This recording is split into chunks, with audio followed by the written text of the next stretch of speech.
Hi friends, சற்று முன் மாரிதாஸ் அவர்கள் போட்ட ஒரு மிகப்பெரிய குண்டு. அதாவது என்னன்னா, திமுக அதிமுக இல்லை திமுக பாஜகன்னு இருந்த நிலைப்பாடை மாற்றி தற்போது திமுக வெர்சஸ் விஜய்னு இங்கே ஒரு மிகப்பெரிய ஒரு மாற்றத்தை காண இங்கே சில பேர் முயற்சிட்டு இருக்காங்க அப்படிங்கிற ஒரு மிகப்பெரிய ஒரு குண்டை ஏற்படுத்தியிருக்காரு.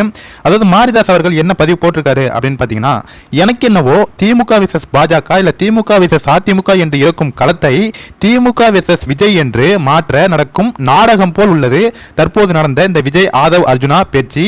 லாட்ரி மார்ட்டின் திமுகவுடைய ஒரு தூண், ஆனால் அவர் மருமகன் விசிக பக்கம் அனுப்பி திமுகவை விமர்சனம் செய்வது போல் செய்து விஜய்க்கு நெருக்கம் காட்டுவது வேடிக்கையாக உள்ளது.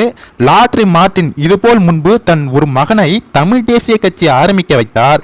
மனைவியை ஐஜேகேயில் சேர்த்து இன்னொரு மகனை வேறு மாநிலத்தில் பாஜகவில் சேர்த்து நடத்தி நாடக வரலாற்றில் இது இன்னொரு அத்தியாயம். இது போல பல நாடகங்களை லாட்ரி மார்ட்டின் அரங்கேற்றிருக்காரு. அதாவது அவருடைய இன்னொரு மகனை வேறொரு மாநிலத்தில் பாஜகவிலையும் தன்னுடைய மனைவி ஐஜேகே கட்சியிலையும் மற்றும் லாட்ரி மார்ட்டின் இது போல பல நாடகங்களை ஏற்படுத்தியிருக்காரு. அதுல இன்னொரு அத்தியாயம் தான் தற்போது இந்த ஆதவ் அர்ஜுனன் அவர்கள். தற்போது இவர் கண்டிப்பா விசிகாவை விட்டு விலகினார்னா விஜய் கட்சி அவர்கள் விஜயோடைய கட்சியில இணைஞ்சிருவாரு. இது இன்னொரு அத்தியாயம். களத்தை திமுக வெர்சஸ் விஜய் என்று மாற்றுகின்றனர். விஜய் திமுக இது சொல்லி வைத்து கூட செய்யலாம், ஆனால் அரசியல் கணக்கு, எனவே எல்லாமே அனுமதிக்கப்பட்ட விதியே.